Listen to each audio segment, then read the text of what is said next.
film digitalku Kumaha Damang. Pada kesempatan kali ini Mimin akan menemani kalian dengan mereka film yang berjudul The Famous Five and the Valley of Dinosaur yang rilis tahun 2018. Film ini mengisahkan 4 bersaudara yang tidak sengaja terdampar di suatu kota kecil lalu berjuang mengungkap kebenaran mengenai adanya kerangka dinosaurus di tempat itu. Yaudah cok, nggak usah basa-basi lagi, langsung aja kita masuk ke alur filmnya, let's go!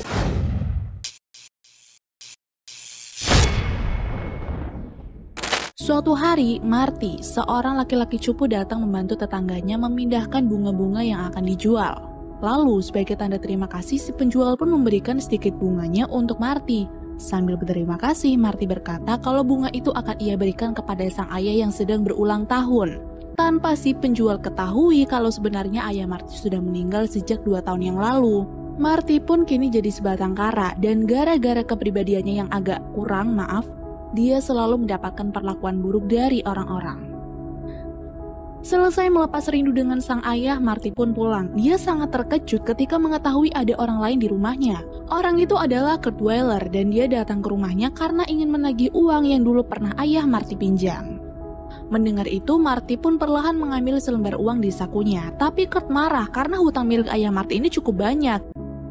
Ia pun lalu mulai melihat sekeliling dan menemukan sebuah kotak yang ia yakini kalau Marty menyimpan sebagian uangnya di sana. Namun ternyata isi kotak itu adalah tulang yang ukurannya sangat besar. Kurt pun langsung bertanya untuk apa Marty menyimpan tulang ini. Dan Marty menjawab kalau tulang itu adalah tulang dinosaurus theropoda yang dulu berhasil ditemukan oleh mendiang sang ayah. Mengetahui itu, Kurt langsung senang. Dia langsung mengambil tulang tersebut sebagai pengganti hutang lalu berencana akan menjualnya dengan harga yang sangat tinggi. Scene kemudian berpindah pada seorang wanita parubaya bernama Fanny. Dia berencana pergi ke suatu kota dan mengajak 4 keponakannya untuk ikut menghadiri acara pernikahan. 4 bocah itu sebenarnya tidak tertarik untuk ikut karena selain acaranya yang nanti pasti sangat membosankan, jarak dari rumah mereka juga jauh plus minim sinyal. Ketika mereka sedang berdebat arah mana lagi yang harus mereka tempuh, tiba-tiba saja mobil Bibi Fanny mogok dan mereka pun terpaksa keluar daripada harus bermalam di jalan yang sangat sepi itu. Salah satu dari mereka yang bernama Dick lalu berkata bahwa butuh 3 km lagi barulah mereka akan sampai di kota berikutnya. Tapi karena tidak mungkin mereka menempuhnya dengan jalan kaki, Bibi Fanny pun mengajak anak-anak mencari penginapan terdekat. Untung saja tepat ketika malam tiba mereka berhasil menemukan hotel kuno dan memutuskan untuk menginap di sana. Lalu karena merasa sedikit tidak enak badan, Bibi Fanny pun langsung menyuruh keponakannya untuk tidur dan membatalkan rencana untuk pergi ke pesta pernikahan. Keesokan harinya ketika 4 bersaudara itu sedang sarapan, George tidak menyangka kalau di sana dirinya akan bertemu dengan ahli paleontologi terkenal bernama Profesor Herzog. Dengan penuh hormat, George pun mengenalkan 3 saudaranya kepada ahli fosil dinosaurus itu dan berjanji akan datang ke museum untuk melihat fosil dinosaurus yang baru saja ditemukan. Ternyata fosil yang dipamerkan oleh beberapa orang adalah fosil yang dicuri oleh Kurt dari Marty. Tentu saja ketika Kurt menyebut dirinya yang telah menemukan fosil tersebut, Marty yang datang langsung marah. Dia berkata kalau tulang itu ditemukan oleh mendiang sang ayah dan sebenarnya ada lembah yang menyimpan lebih banyak fosil dinosaurus. Tapi sialnya ketika dia ingin meyakinkan orang-orang, Marty tidak punya bukti apapun. Tidak ingin Marty semakin mengacau acara milik Profesor Herzog, penjaga pun langsung mengusirnya. Tapi Julian dan saudara-saudaranya malah merasa jika mungkin perkataan Marty itu benar, jika sebenarnya ada lembah yang menyimpan lebih banyak fosil dinosaurus. Setelah acara selesai, 4 bersaudara itu pun beranjak untuk pulang. Tapi saat tahu Timmy, anjing mereka hilang, dengan cepat 4 bocah itu pun berusaha untuk mencari.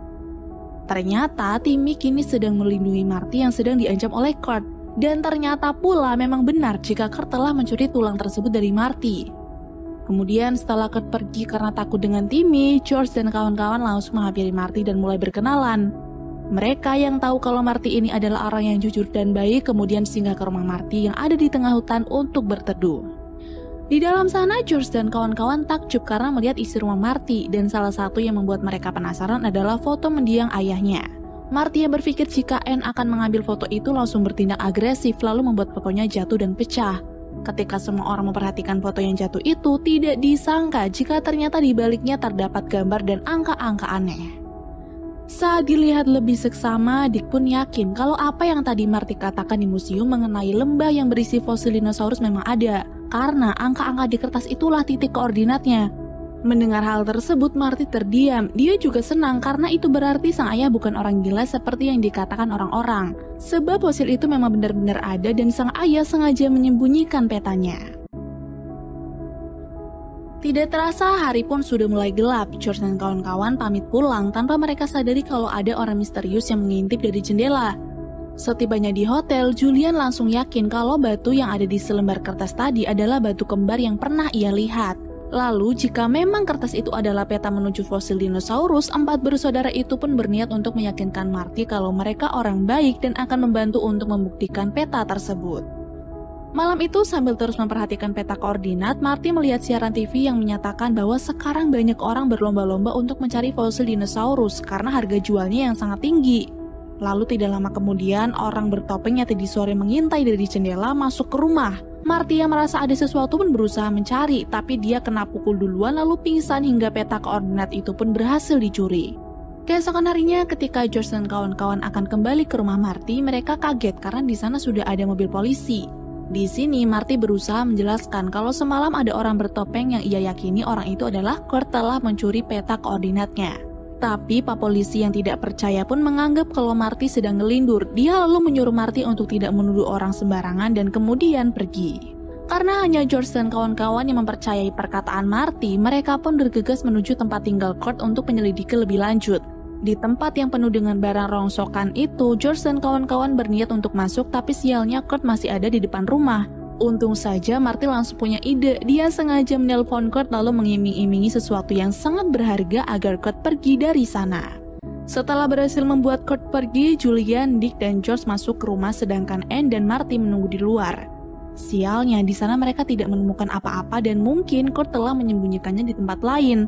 Maka dari itu, George membuat sebuah rencana yaitu memaksa Kurt untuk mengaku. Menggunakan kamera pengintai yang ada dan sebuah alat pengubah suara sederhana, George akan berusaha meneror Kurt agar dia mengaku.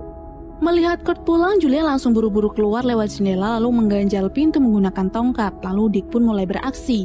Di sini Dick berpura-pura menjadi Magic Max, karakter fiksi yang sangat disukai oleh Kurt. Semua orang tahu kalau Magic Max itu tidak nyata, tapi bagi para pecinta Magic Max pasti akan berbeda. Dick lalu mulai menanyai Kurt, apa dia telah mencuri sesuatu dari Marty? Dan Kurt menjawab tidak. Karena jawabannya nampak bohong, Dick pun mulai membuat semuanya lebih dramatis dengan meminta yang lain untuk menggoyang-goyangkan rumah kontainer itu. Tentu saja Kurt ketakutan. Dia berusaha jujur dengan berkata kalau semalam ia pergi ke bar untuk minum-minum. Kemudian karena tidak mendapatkan info apa-apa lagi, Dick pun segera mengakhirinya dengan mengancam Kurt jika Kurt coba-coba menyakiti Marty lagi. Sekembalinya ke hotel, Julian langsung menelpon pihak bar untuk memastikan jika Kurt semalam pergi ke sana, dan ternyata memang benar. Di waktu yang sama, resepsionis hotel bilang kalau besok ada tur pendakian ke Batu Kembar. Jika orang terlambat mendaftarkan diri, maka mereka akan menyesal karena sebentar lagi jembatan akan diperbaiki dan butuh waktu 1 tahun untuk bisa pergi ke Batu Kembar lagi. Oh ya, Cok, di sini Batu Kembar tuh kayak semacam spot wisata lah, makanya kadang ada yang mengadakan tur untuk pergi ke sana gitu. Oke, lanjut. Mendengar hal itu, anak-anak pun berpikir jika mungkin si pencuri adalah salah satu peserta tur karena tidak akan ada yang bisa pergi ke sana kalau tidak bergabung dalam tur tersebut. Oleh sebab itu, mereka pun kemudian meminta izin kepada Bibi yang sedang sakit untuk ikut tur selama 3 hari dengan alasan ingin bersenang-senang.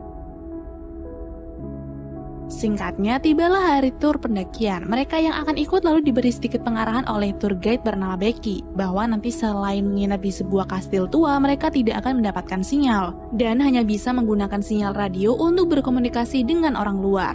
Pendakian itu berjalan cukup menyenangkan, beberapa ada yang sangat excited dengan perjalanan mereka, tapi ada juga yang terlihat biasa saja.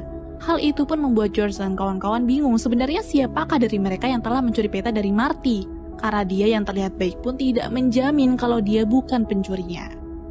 Ketika yang lain bingung bagaimana mengungkap siapa pencurinya, Annie yang biasanya lemot nggak tahu apa-apa tiba-tiba saja nyeplos. Jika ingin tahu siapa pencurinya, geledah aja atas mereka diam-diam. Mendengar itu, George langsung senyum karena akhirnya dia mendapatkan rencana baru yang sangat brilian. Setelah cukup beristirahat, Becky kembali mengajak peserta tur untuk kembali melanjutkan perjalanan hingga akhirnya mereka pun tiba di Batu Kembar. Tapi baru saja melihat-lihat, Becky tidak sengaja tergelincir lalu membuat kakinya cedera. Melihat Becky tidak bisa berjalan, peserta lain pun segera menolong Becky dan menuntunnya hingga sampai di kastil tempat mereka menginap. Ternyata kastil itu tidak kosong, ada Hans, saudara dari Becky yang tinggal dan merawat kastil tua tersebut. Para peserta lalu dituntun oleh Hans menuju kamar mereka, tapi ketika Hans menyuruh Timmy untuk tidur di gudang karena ia melarang anjing masuk kamar, George menolak dan memilih untuk tidur di gudang juga daripada harus pisah dengan anjing kesayangannya. Tidak punya pilihan, akhirnya George dan kawan-kawan tidur di gudang bersama Timmy. Malam itu, ketika semua orang sedang mengobrol sambil menikmati makanan, George dan kawan-kawan memulai rencana mereka sedangkan Anne dan Marty berusaha untuk mengalihkan perhatian. Kamar perempuan berhasil digeledah, tapi mereka tak menemukan peta milik Marty, sehingga George, Julian, dan Dick pun segera menuju kamar laki-laki. Di waktu yang sama, peserta bernama Krista dan Gottfried baru saja saling tertarik satu sama lain. Gottfried yang takut badannya bau pun bergegas kembali ke kamarnya untuk mengambil parfum, dan hal itu membuat Anne sangat panik karena saudara-saudaranya masih di dalam sana. Sialnya, ketika akan memberikan kode lewat walkie-talkie, Anne yang panik malah menjatuhkan benda itu hingga batu baterainya keluar. Tapi untung saja George dan kawan-kawan langsung menyadari kedatangan Gottfried sehingga mereka tidak ketahuan karena dengan cepat bersembunyi di bawah ranjang. Gara-gara dimabuk cinta mungkin oleh Krista, Gottfried sama sekali tidak tahu kalau anak-anak sedang berada di kamarnya. Dia hanya menggunakan parfum sebanyak mungkin lalu pergi. Nah, di saat keadaan kembali aman, George dan kawan-kawan pun kembali mencari peta dan ternyata memang benar. Salah satu dari peserta adalah pencurinya dan pencuri itu ialah Becky, si tour guide. Mereka langsung yakin kalau cedera kakinya saat ini hanyalah sebuah alibi agar dia bisa pergi sendiri menuju ke titik koordinat. Tapi George dan kawan-kawannya tidak bodoh, langsung memotret peta tersebut lalu merubah salah satu titik agar Becky nantinya tersesat. Setibanya di gudang, George dan kawan-kawan berusaha meyakinkan Marty kalau besok mereka pasti bisa menemukan fosil dinosaurus itu. Lalu melihat Timmy selalu ada di dekat Marty, George pun bertanya-tanya, kenapa anjingnya bisa langsung nyaman sama orang baru ya? Nah, di saat itulah Marty langsung cerita bahwa dulu dirinya juga punya anjing, makanya dia gampang melulukan anjing manapun. Tapi sayangnya anjing itu dibawa oleh orang lain karena mereka menganggap jika Marty tidak akan becus merawatnya. Gara-gara hal itu, mendiang sang ayah bahkan sampai menyuruh Marty untuk jangan pernah mendengarkan omongan orang lain karena ucapan sering membuatnya sakit hati. Tapi dengarkan hati mereka, karena hati tidak akan pernah bohong dan punya bahasanya sendiri. Pertanyaan lain kemudian diajukan Julian. Dia penasaran kenapa dulu ayah Marty tidak langsung membuat pengumuman kalau dia berhasil menemukan fosil dinosaurus. Marty pun menjawab jika dulu sang ayah pernah ceroboh. Dia kira tulang yang dia temukan milik dinosaurus, ternyata milik sapi. Sontak orang-orang pun menganggap sang ayah gila. Nah, dari situlah sang ayah lebih berhati-hati dan terus melakukan penelitian, tapi sayangnya ayah lebih dulu meninggal sebelum mengungkap semuanya. Keesokan harinya mereka bergegas pergi ke titik koordinat sebelum peserta lain bangun. Setelah berjalan cukup lama dengan jalur yang lumayan terjal, mereka akhirnya sampai di titik koordinat. Tapi sialnya tidak ada satupun fosil dinosaurus yang mereka temukan. Marty pun langsung frustasi. Dia memutuskan untuk kembali ke kastil sambil berkata kalau ayahnya itu memang orang gila dan tidak tahu apa-apa karena kenyataannya fosil dinosaurus itu tidak pernah dia temukan. Merasa putus asa juga, George dan kawan-kawan segera menyusul Marty untuk kembali ke kastil, tapi sialnya mereka malah tersesat dan tiba-tiba George terjatuh ke celah batu yang cukup dalam. Yang lain pun sontak panik, tapi untungnya George baik-baik saja. Ketika George melihat lebih dalam celah itu, ternyata di dalamnya terdapat sebuah gua. Penasaran dengan isinya, George kemudian menyuruh yang lain turun untuk pergi bersama-sama, sedangkan Timmy menunggu di atas. Gua itu sangat gelap dan lembab, tapi terkejutnya mereka ketika melihat isinya penuh dengan barang-barang milik manusia. Saat dicari tahu, ternyata yang pertama kali masuk adalah ayah Marty di 12 tahun yang lalu. Di dalam buku hariannya, ayah Marty mengungkap selama bertahun-tahun hingga akhir hayatnya dia berusaha melakukan penelitian jika apa yang dia temukan memanglah kerangka dinosaurus. Dan untuk melihat lebih jelas apa yang sudah ditemukan oleh ayah Marty, Dick berusaha menyalakan generator yang ada hingga tiba-tiba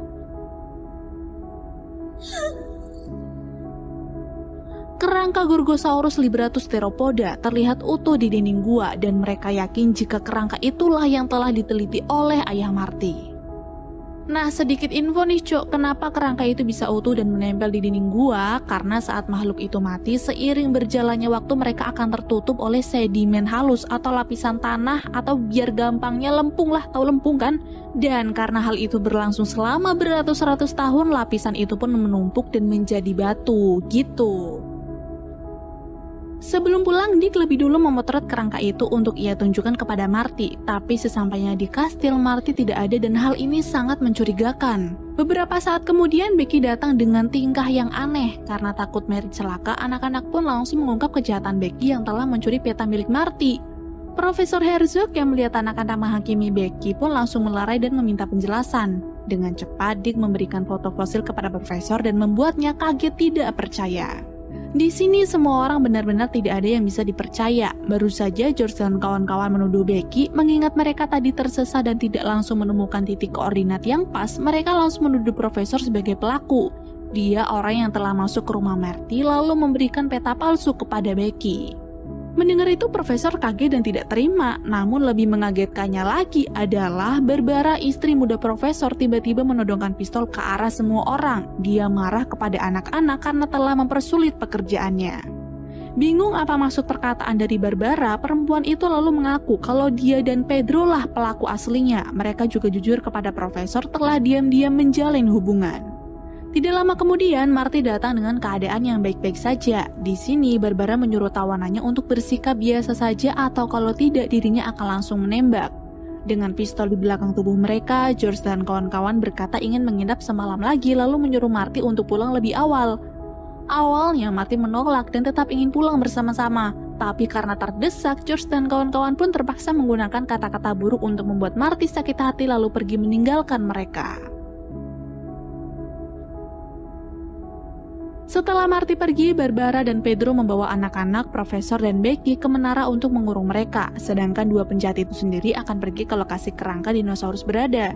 Mendengarnya, Dick langsung berkata, tidak mungkin mereka bisa membawa kerangka dalam keadaan utuh keluar dari gua, dan jawaban Barbara sungguh mengejutkan. Dia tidak berniat membawa utuh, melainkan akan menghancurkannya. Barbara yang diketahui bekerja sebagai apoteker ini berencana akan memberikan debu dari tulang dinosaurus untuk perusahaannya bekerja, agar mereka dapat membuat obat jenis baru yang dimana obat tersebut akan membuat vitalitas atau daya hidup seseorang meningkat. Tidak ingin terkurung di menara, anak-anak pun berusaha mencari cara untuk keluar, sampai kemudian Dick mendapatkan ide untuk menggunakan kabel listrik sebagai jalan keluar. Sebenarnya mereka ragu, tapi karena hanya inilah satu-satunya cara, Julian pun turun tangan untuk memutus aliran listriknya terlebih dahulu. Setelah berhasil memutus kabel listriknya dengan alat yang ada, mereka membuat sebuah katrol agar Timmy bisa keluar dari sana. George lalu meminta anjingnya itu untuk pergi menemui Marty sembari menyelipkan sebuah kertas di tubuh Timmy. Tidak butuh waktu lama, akhirnya Timmy pun berhasil menemukan Marty yang sedang tidur di tengah hutan bersama rombongan yang lain. Awalnya Marty bingung kenapa Timmy bisa menemuinya, tapi setelah dia membaca suratnya, Timmy pun tahu kalau George dan kawan-kawan kini sedang butuh bantuan. Singkatnya, tepat ketika pagi tiba, Marty berhasil sampai di kastil bersama dengan Timmy untuk membebaskan George dan kawan-kawan. Tapi anak-anak itu lalu menyuruhnya untuk menjaga profesor dan meminta Becky segera melapor polisi karena mereka saat itu juga akan mencoba menghentikan Barbara dan pacarnya. Singkat cerita, ketika sampai di gua, melihat dua penjahat itu hampir menghancurkan kerangka dinosaurus, George dan kawan-kawan tidak tinggal diam. Julian dengan cepat mematikan generator, lalu dengan cahaya yang minim itu mereka berusaha melumpuhkan keduanya menggunakan sekop. Akhirnya, empat bersaudara itu berhasil menyerahkan Barbara dan Pedro ke polisi. Mereka kemudian memberikan buku milik mendiang ayah kepada Marty. Pria itu terlihat senang membaca apa yang tertulis di sana. Selain itu, polisi setempat yang dulu sering meremehkannya juga menghampiri Marty untuk meminta maaf.